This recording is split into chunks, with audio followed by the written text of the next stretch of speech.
പ്രസീത ബാബു. ഞാൻ 12ാം വാർഡ് മെമ്പറാണ്.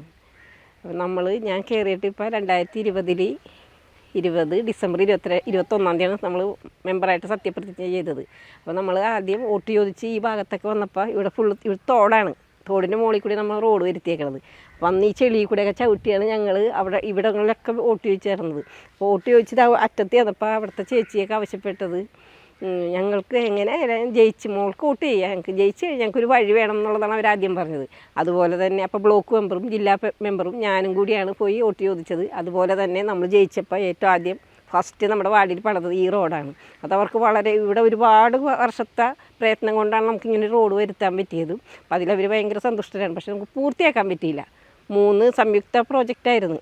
അത് കുറച്ചും കൂടെ അപ്പോൾ എസ്സില്ല എന്നുള്ള കാരണത്താൽ അവിടെ ബ്ലോക്കാക്കിയൊക്കെയാണ്. അപ്പോൾ ഇനി അടുത്ത ആരാണ് കയറുന്നതെന്ന് വെച്ചാൽ അതും കൂടെ എനിക്ക് കഴിയണേക്ക് മുമ്പ് തന്നെ എനിക്കത് തീർക്കണമെന്നുണ്ടായി. അവിടെ ഒരു കലുങ്കുണ്ട്, ഒരു സ്ലൂയിസ് ഉണ്ട്. ഇതൊക്കെ ചെന്നാൽ അവിടെ ഒരു റോഡ് നമ്മുടെ രാമോർമയെന്ന് തന്നെ റോട്ടിലൊന്ന് മുട്ടണ ഒരു സൈസായിരുന്നു. പക്ഷേ അത് നമുക്ക് നടന്നില്ല. അവരോട് പറഞ്ഞിരുന്നു പൂർത്തിയാക്കാം, പക്ഷേ അത് സാധിച്ചില്ല, ഫണ്ടിൻ്റെ കുറവ് കാരണം. അപ്പോൾ അത് അങ്ങനെ അത് വെച്ച് അവിടെ വെച്ച് ഇത് തീർന്നു. പിന്നെ അത് കഴിഞ്ഞ് ഞങ്ങൾക്ക് MLA 1 കോടി ഫണ്ട് കിട്ടി.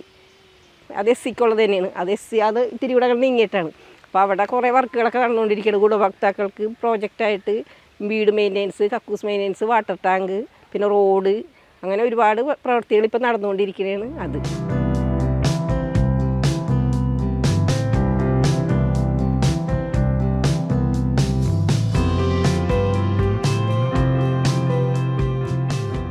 ലൈഫിൽ നമ്മളൊരു 8 പേർക്കാണ് ഇപ്പോൾ വീട് ചെയ്ത് കഴിഞ്ഞത്. ഇനി 3 പേര് ഇപ്പോൾ പണിതുകൊണ്ടിരിക്കുന്നുണ്ട്. കുറേ പേര് പണിയാനുണ്ട്. കാരണം ഇവിടെ CRZ ആണ്. CRZ പെട്ട് ഒട്ടേറെ പേർക്ക് വീട് കിട്ടാതെ വിഷമിക്കുകയാണ്. അപ്പോൾ ആ ഒരു നിയമം കൂടി എടുത്ത് കളയണമെങ്കിൽ നമ്മുടെ വാർഡിൽ എല്ലാവർക്കും വീട് കിട്ടും. ഒട്ടേറെ പേരുണ്ട് വീട് ഇനി പണിയാൻ പറ്റാത്തൊരവസ്ഥയിൽ വെള്ളത്തിൽ കിടക്കണവർ. അതൊക്കെ നമ്മൾക്ക് ഭയങ്കര ബുദ്ധിമുട്ട് തന്നെ. അത് ഓരോ വീടുകളിൽ ചെന്ന് കണ്ടാൽ മാത്രമേ മനസ്സിലാകാൻ പറ്റുള്ളൂ. അംഗൻവാടി ഇപ്പോൾ നമ്മുടെ വാർഡിൽ 2 ഉണ്ട്. അത് സ്വന്തമായിട്ട് തന്നെ ഭൂമി വാങ്ങിച്ച് കെട്ടിടം പെടുന്നതാണ്. അത് ഞാൻ കയറിനേക്കുമ്പോൾ തന്നെ അത് പണിത് കഴിഞ്ഞു. പക്ഷേ ഈ അടുത്താണ് നമ്മുടെ ഗായത്രി അംഗൻവാടിയിൽ ഞാൻ മെയിൻ്റെനൻസിന് ചെയ്തിട്ടുണ്ട്. ഡ്രസ്സ് വർക്ക് ചെയ്ത് ടൈലിടാൻ പൈസ തികഞ്ഞില്ല. പക്ഷേ ഇവിടെ ജനങ്ങളുടെ സഹകരണത്തോടുകൂടി എനിക്ക് കുറച്ച് ഫണ്ട് അവർ തന്ന് ഞാനങ്ങനെ ടൈലിട്ട് ബാക്കി ഫണ്ട് പഞ്ചായത്തിൽ തന്നു. വയോജനങ്ങൾക്ക് പ്രത്യേക പ്രോജക്റ്റില്ല, നമ്മൾ കട്ടിൽ കൊടുത്തിട്ടുണ്ട്. ഇപ്പോൾ ഞാൻ കയറിയ 4 കൊല്ലം കട്ടിൽ കൊടുത്ത്, ഇക്കൊല്ലം തുടങ്ങി അത് കട്ടിലിൻ്റെ ഒരു ഇത് നിർത്തിവെച്ച്. ആരോഗ്യ മേഖലയിൽ ഇപ്പോൾ പറയുകയാണെങ്കിൽ നിങ്ങൾക്ക് അറിയാൻ പറ്റുമല്ലോ, ഞങ്ങൾ കയറിയപ്പോൾ ഇതുപോലെ ഒരാളും വിഷമിച്ചിട്ടുണ്ടാവില്ല, ഒരു മെമ്പർമാരും. എന്താ വെച്ചാൽ ഞങ്ങൾ 23 മെമ്പർമാർക്കും കോവിഡിനെയാണ് അതിജീവിക്കേണ്ടി വന്നത്. അതിൽ ഞാനും എൻ്റെ ഭർത്താവടക്കം മോനടക്കം ഇവിടെയുള്ള നാട്ടുകാർ, കുറേ സാമൂഹ്യ പ്രവർത്തകരടക്കം എല്ലാവരും കൂടെ ഒത്തൊരുമിച്ച് എല്ലാവർക്കും വേണ്ട സഹായങ്ങൾ നമ്മൾ എത്തിച്ചു കൊടുത്തു എന്നുള്ളതാണ്. ഭക്ഷണമായിട്ടും മറ്റുള്ള എന്താണ് അവരാവശ്യം മരുന്നായിട്ടൊക്കെ നമ്മൾ സഹായിച്ചിട്ടുണ്ട് ഒട്ടേറെ. ഹരിതകർമ്മസേന ആദ്യമായിട്ട് നമ്മുടെ വാർഡിൽ ഇതുപോലെ ഉണ്ടായിരുന്നു. ഞാൻ കയറിനേക്ക് മുമ്പ് ഉണ്ടായിരുന്നെങ്കിൽ അതത്ര സമയത്തിനൊക്കെ സന്ദർഭത്തിനനുസരിച്ച് അവർ ചെന്നിരുന്നില്ല എന്നുള്ളതാണ്. അങ്ങനെ ഞാൻ കയറിയപ്പോൾ ഈ വാർഡിൽ നിന്ന് തന്നെ ആരുമില്ല നമ്മൾക്ക് വരാനായിട്ട്.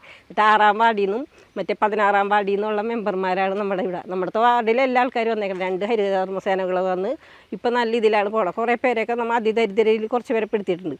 അവരെയൊന്നും വാങ്ങിക്കില്ല. പിന്നെ ഒറ്റപ്പെട്ട് പാർക്കണവരുടെ ഒന്നും പൈസ വാങ്ങിക്കാതെ ബാക്കി എല്ലാവരും സഹകരിക്കുന്നുണ്ട്. ഒരുപാട് വ്യത്യാസങ്ങളുണ്ട്. അല്ലെങ്കിൽ പ്ലാസ്റ്റിക് എല്ലാ വഴികളിലൊക്കെ കാണാമായിരുന്നു. അതൊന്നുമില്ല. അപ്പോൾ ഓരോരുത്തരുടെ ആവശ്യത്തിനനുസരിച്ചാണ്. എന്താണ് ആവശ്യമെന്ന് അന്വേഷിച്ചിട്ട് അവർക്ക് മരുന്ന് വേണമെങ്കിൽ മരുന്ന് കൊടുക്കുന്നുണ്ട്. ചിലർ ഞങ്ങൾക്ക് ഭക്ഷണ കിറ്റ് മതി എന്ന് പറയുമ്പോൾ ഭക്ഷണത്തിൻ്റെ അരി സാധനങ്ങളെല്ലാം ഉണ്ടാക്കിയല്ല അതൊക്കെ അങ്ങനെ കൊടുക്കുന്നുണ്ട്. എല്ലാ വീടുകളിലും അങ്ങനെ എത്തിക്കേണ്ട ഒരു 6 പേരോളുണ്ട് നമ്മുടെ വാർഡിൽ. സ്ട്രീറ്റ് ലൈറ്റ് ഫുള്ള് ഇപ്പം നമ്മുടെ വാർഡിൽ ഇപ്പം നമ്മൾ കയറിയിട്ട് ഒരൊറ്റ ബൾബ് പോലും ഇല്ലാതില്ല. എല്ലാ സ്ട്രീറ്റിലെ എല്ലാ പോസ്റ്റിലും ബൾബുണ്ട്, നല്ല വെട്ടമുള്ളതാണ്. പഞ്ചായത്ത് ഇപ്പോൾ 28 ബൾബ് തരാനിരിപ്പുണ്ട്. അത് എത്തിയിട്ടില്ല നമ്മുടെ വാർഡിൽ. അങ്ങനെ കൊടുത്തു വരെയാണ് ഓരോ വാർഡിലായിട്ട്. എല്ലാ വാർഡിലും എല്ലാ പോസ്റ്റിലും ലൈറ്റ് ഉണ്ട്. കിണർ ഇപ്പോൾ ഈ ഒരു പൊതു കിണർ, പഞ്ചായത്ത് കിണറാണ് ഇപ്പോൾ കാണിച്ചു തന്നത് ഞാൻ. അത് ഇന്നലെ തുടങ്ങിയിട്ടുള്ള എൻ്റെ വർക്ക്. കുറേ നാളായി ടെൻഡർ എടുത്തിട്ട്, പക്ഷേ ഇപ്പോഴാണ് തുടങ്ങിയത്. പിന്നെ കലിങ്ക് പുതിയതായിട്ട് ഒരു കലിങ്ക് പണിയാനുണ്ട്. അത് ഇന്ന് ടെൻഡർ നോക്കിക്കേട്ട് അടുത്ത ആഴ്ച തുടങ്ങുമെന്നാണ് പറഞ്ഞേക്കുന്നത്. നമ്മുടെ വാർഡിൽ കുടിവെള്ളം എല്ലാ വീടുകളിലും ഉണ്ട്, വൈദ്യുത കണക്ഷൻ എല്ലാ വീടുകളിലും ഉണ്ട്. കൂടുതൽ നമ്മുടെ വാർഡ് 75% പട്ടികജാതിക്കാരുള്ളതാണ്. അതുകൊണ്ട് എല്ലാ വീടുകളിലും ഞങ്ങൾ കുടിവെള്ളം സൗജന്യമായിട്ടാണ് നമ്മൾ കൊടുത്തിരുന്നത്. എല്ലാവർക്കും ഉണ്ട്. കുടുംബശ്രീ വഴി 3-4 സംരംഭകരുണ്ട് നമ്മുടെ വാർഡിൽ. ആട് വളർത്തൽ കൊടുത്ത്, കോഴി വളർത്തൽ കൊടുത്ത്, പോത്തും കുട്ടി, താറാവ്, അങ്ങനെയുള്ള എല്ലാത്തിലും ഒരു 5-8 നമ്മുടെ ഓരോരുത്തർ പറയുന്നതനുസരിച്ച്, അതായത് പഞ്ചായത്ത് നിർദ്ദേശം അനുസരിച്ച് 9 പേരാണെങ്കിൽ 9 പേര് എല്ലാവർക്കും കൊടുത്തിട്ടുണ്ട്, എത്തിച്ചിട്ടുണ്ട്. വാട്ടർ ടാങ്ക് ആണെങ്കിൽ 10-25 പേർക്ക് കൊടുത്തിട്ടുണ്ട് നമ്മുടെ വാർഡിൽ. SC കൂടുതലുള്ള SCക്ക് മാത്രമല്ല കേട്ടോ. പിന്നെ ഈ മത്സ്യത്തൊഴിലാളികൾക്കും SC-ക്ക് 25 വാട്ടർ ടാങ്കുകൾ കഴിഞ്ഞ കൊല്ലം കൊടുത്ത് ഇപ്പോൾ ഇത്തവണ കൊടുത്തുകൊണ്ടിരിക്കണം. മത്സ്യത്തൊഴിലാളികളുടെ മക്കൾക്ക് ലാപ്ടോപ്പ് കൊടുത്തിട്ടുണ്ട്, ഫർണിച്ചർ കൊടുത്തിട്ടുണ്ട്. ഇപ്പോൾ അല്ലാത്ത കുടിവെള്ളമുണ്ട്, മത്സ്യത്തൊഴിലാളികൾക്ക് തടിവെള്ളം, കുടിവെള്ള വാട്ടർ ടാങ്കാണ് കേട്ടോ, കുടിവെള്ളം എന്ന് ഉദ്ദേശിച്ചത്. അപ്പോൾ അങ്ങനെ അതൊക്കെ കൊടുത്തിട്ടുണ്ട്. അതുപോലെ SC കുട്ടികൾക്ക് പഠനമുറിയുണ്ട്, പഠനമുറി. ഈ ലാപ്ടോപ്പ് ഇപ്പോൾ ഇത്തവണ തന്നെ 10-12 ലാപ്ടോപ്പ് നമ്മൾ കൊടുക്കുന്നുണ്ട്. അതിക്കും 5-8 കൊടുത്തിട്ടുണ്ട്. ഒറ്റ കൊല്ലം കൊടുക്കാതിരിക്കില്ല. ഇപ്പോൾ നമ്മുടെ വാർഡിൽ സത്യത്തിൽ ഇനി ഈ അടുത്ത വർഷത്തേക്ക് ഉണ്ടെങ്കിലും ഉള്ളൂ, ബാക്കി എല്ലാവർക്കും നമുക്ക് കൊടുത്ത് സ്കോളർഷിപ്പ്, പട്ടികജാതിക്കാർക്ക് സ്കോളർഷിപ്പ്, പഠനമുറി, പിന്നെ വാട്ടർ ടാങ്ക് ഉണ്ട്, വീട് മെയിൻ്റെനൻസ് ഉണ്ട്, കക്കൂസ് മെയിൻ്റെനൻസ്, പിന്നെ ജനറലിനും അതുപോലെ വീട് മെയിൻ്റെനൻസ്, കക്കൂസ്, ടോയ്ലറ്റ് മെയിൻ്റെനൻസ് ഒക്കെ ഉണ്ട്.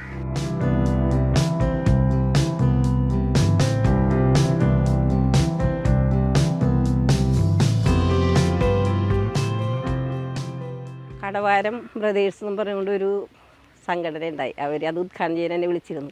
അപ്പോൾ അവർ പറഞ്ഞത് നല്ലൊരു, അവരുടെ അഭിപ്രായമായിട്ട് ഞാൻ പറയാം, ഞാനായിട്ടല്ല, മൊത്തത്തിലുള്ള ഒരു അഭിപ്രായം, കുഴപ്പമില്ല, നല്ലൊരു മെമ്പറാണ്, ഒരു പാർട്ടിയൊന്നും നോക്കാതെ എല്ലാവർക്കും സഹായിക്കുന്ന ഒരു മനസ്സുള്ള മെമ്പറാണ് എന്ന് ഞാനിരുന്നപ്പോൾ അവർ നന്ദി പറയണ ഇതിൽ എന്നെ പറ്റി ഇങ്ങനെ പറഞ്ഞിട്ടുണ്ട്. പിന്നെ ബാക്കിയുള്ളത് പറയണത് മറ്റുള്ളവരാണല്ല. ഇവിടെ എൻ്റെ വീടിൻ്റെ തന്നെ തൊട്ട് പടിഞ്ഞാറ് വശത്ത് നമ്മളുടെ ഇവിടെ ഒരു വഴി വന്ന് ചേരേണ്ട 1 കോടിയുടെ വഴിയാണ്. അപ്പോൾ അവിടെ നിന്ന് നമ്മൾക്ക് അവിടെ ഒരു 3 പട്ടികജാതിക്കാർ കുടുംബങ്ങളുണ്ട്. പക്ഷെ അവരും ഇതുപോലെ ഇങ്ങനെ ഒരു വെള്ളത്തിൽ ചവിട്ടിയാണ് അവർ സഞ്ചരിക്കുന്നത്. അപ്പോൾ അവർക്ക് അതിൽ കൂടെ ഒരു പാല് വിട്ട് ഒരു വഴി തെളിച്ച് എനിക്ക് കൊടുക്കണമെന്നുണ്ട്. പക്ഷേ സമയം പറ്റിയില്ല. VV സഭയുടെ പറമ്പാണ് അതൊക്കെ. അപ്പോൾ VV സഭക്കാർ നമുക്ക് കൺസെൻറ്റ്, ഇപ്പോൾ ഞാൻ 2 പ്രാവശ്യം ചെന്നപ്പോൾ അവർ കൺസെൻറ്റ് തന്നിട്ടുണ്ട്. ബാക്കി ഇത്തിരിയും കൂടെയൊക്കെ ഉണ്ട്, നൂലാമാലകളൊക്കെ തീർന്നു കഴിഞ്ഞാൽ നമുക്കത് ശരിയാക്കാമെന്നാണ് എന്നോട് പറഞ്ഞേക്കുന്നത്. അപ്പം അതും കൂടി എനിക്ക് ചെയ്യാനുണ്ട്. പിന്നെ കടവാരത്ത് അതുപോലെ തന്നെ വേറൊരു കാര്യം കൂടി, കടവാരത്ത് ഈ വെള്ളക്കയറ്റമാണ്, വേലിയേറ്റ വെള്ള സമയത്ത് വീരമ്പുഴയല്ല കിഴക്ക് വശത്താണ്, വീരമ്പുഴയിൽ നിന്ന് വെള്ളം കയറി അവിടെയുള്ള മത്സ്യത്തൊഴിലാളികളാണ് കൂടുതലും തിങ്ങിപ്പറക്കുന്നത്. അവരുടെ വീടുകളിലൊക്കെ വെള്ളം കയറിയിട്ട് നമ്മൾക്ക് ഭയങ്കര ബുദ്ധിമുട്ടാണ്. കയറുമ്പോൾ നമ്മൾ ചെന്ന് കാണുമ്പോഴും വിഷമം തന്നെയാണ്. വെള്ളത്തിലാണ്, അവരുടെ വീട് നിറച്ച് വെള്ളമാണ്. അങ്ങനെ അവരാവശ്യപ്പെട്ട് എങ്ങനെയെങ്കിലും ഇതിൻ്റെ വീരമ്പുഴയുടെ സൈഡ് കെട്ടണമെന്ന് പറയുന്നു. അങ്ങനെ ഞങ്ങൾ സമ്മർദ്ദം ചെലുത്തി ജില്ലാ പഞ്ചായത്ത് മെമ്പർ MP ഷൈനി നമുക്കൊരു 20 ലക്ഷത്തിൻ്റെ പ്രോജക്റ്റ് തന്ന് അവിടെ ഇപ്പോൾ പണിത് പകുതിയാക്കി. ബാക്കി ഫണ്ട് കിട്ടിയാൽ ബാക്കി ഞങ്ങൾ മുഴുവനാക്കാൻ പറ്റുള്ളൂ. എങ്കിലും നല്ല ഭംഗിയായിട്ട് തന്നെ ചെയ്ത് വെച്ചിട്ടുണ്ട്. പാലിയേറ്റീവ് വേണ്ടി ഇവിടെ 5-8 കിടപ്പ് രോഗികളുണ്ട്. അവർക്ക് വന്ന് സഹായങ്ങളൊക്കെ ചെയ്യുന്നുണ്ട്. ഈ പാലിയേറ്റീവ് നിന്ന് വന്ന് സഹായിക്കുന്നുണ്ട്. പിന്നെ നമ്മളെ കൊണ്ട് എന്നോട് ഇപ്പോൾ എന്തെങ്കിലും പറയുകയാണെങ്കിൽ ഞാൻ അവരെ വിളിച്ച് സഹായം ചെയ്ത് കൊടുക്കും. പിന്നെ അല്ലാത്തവർക്കാണെങ്കിൽ നമ്മൾ ഓക്സിജൻ സിലിണ്ടർ അതുപോലുള്ള ഇതൊക്കെ എത്തിച്ചിട്ടുണ്ട്. പിന്നെ വേറൊരു ചേട്ടൻ നമ്മുടെ തൊട്ടടുത്തൊരു ചേട്ടൻ്റെ കാല് മുറിച്ച് കളഞ്ഞ് പെട്ടെന്ന്, ചേട്ടൻ മരിച്ചു പോയി കഴിഞ്ഞ ദിവസം. അപ്പോൾ നമ്മളോട് ആവശ്യപ്പെട്ട് ആ ചേട്ടൻ വരുമ്പോൾ തന്നെ അവർക്കൊരു വീൽ ചെയർ വേണമെന്ന് പറഞ്ഞിട്ട് സായാഹ്ന കൈരളി പത്രാധിപൻ സോമൻ ചേട്ടനോട് ഞാൻ അപ്പം തന്നെ ആവശ്യപ്പെട്ടപ്പോൾ സോമൻ ചേട്ടൻ എനിക്കൊരു വീൽ ചെയർ സംഭാവന തന്നു. അങ്ങനെ ഒരുപാട് സഹായങ്ങൾ ഒരുപാട് പേര് ചെയ്തിട്ടുണ്ട്. നമുക്ക് ഒരിക്കലും മറക്കാൻ പറ്റൂല അങ്ങനെ തന്നവരെ.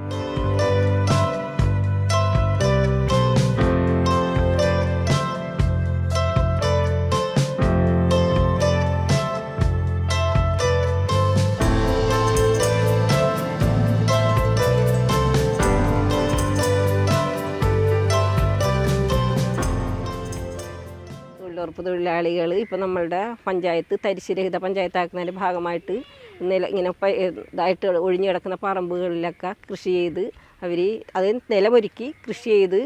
അത് പക്ഷേ വെള്ളക്കെട്ടുള്ള പറമ്പായതുകൊണ്ട് അത്ര അങ്ങോട്ട് വിജയിച്ചില്ല. എങ്കിലും കുറച്ച് പച്ചക്കറിയൊക്കെ അവർക്ക് തന്നെ ഉപയോഗിക്കാം. തൊഴിലാളികൾക്ക് തന്നെ എടുക്കാൻ പറ്റുന്ന വിധത്തിൽ കിട്ടിയിട്ടുണ്ടായിരുന്നു. ഒട്ടേറെ പറമ്പുകൾ അവരങ്ങനെ ചെയ്ത് നേരത്തെ കൃഷി ചെയ്ത് അവരത് അവർക്കുള്ള ഇതിനുള്ളത് കിട്ടിയിട്ടുണ്ട്. പിന്നെ പൂക്കൃഷി, ചെണ്ടുമല്ലി, മറ്റേ വെന്തിത്തൈ ഒക്കെ നട്ട് അതൊക്കെ അവർ ചെയ്തിട്ടുണ്ടായിരുന്നു. പിന്നെ അടുത്തുള്ള സ്ഥലത്ത് ഇതുപോലെ കൊടുത്തിട്ട് അവരത് എക്കോ ഷോപ്പിലൊക്കെ വിൽപ്പനയൊക്കെ നടത്തിയിട്ടുണ്ട്. ഒരുപാട് പേരല്ല, കുറച്ച് പേരൊക്കെ. അങ്ങനെ തൊഴിലുറപ്പ് തൊഴിലാളികൾ ഒരുപാട് അതുപോലെ തന്നെ അവരുടെ സംരക്ഷണം, തോട് വെട്ടലും, തോട് വെട്ടിയിട്ട് ഭൂവസ്ത്രം ചെയ്യലും, അങ്ങനെ തൊഴിലാളികൾ കുറേ വർക്ക് ചെയ്തിട്ടുണ്ട്. അതിൻ്റെ കീഴിൽ തന്നെ നമ്മുടെ റോഡുകളും വന്നിട്ടുണ്ട്. തൊഴിലുറപ്പ് NRIGSൻ്റെ ഭാഗമായിട്ട് നമ്മൾക്ക് ചെറിയ മണൽ വഴികൾ കോൺക്രീറ്റ് റോഡാക്കാൻ സാധിച്ചിട്ടുണ്ട്.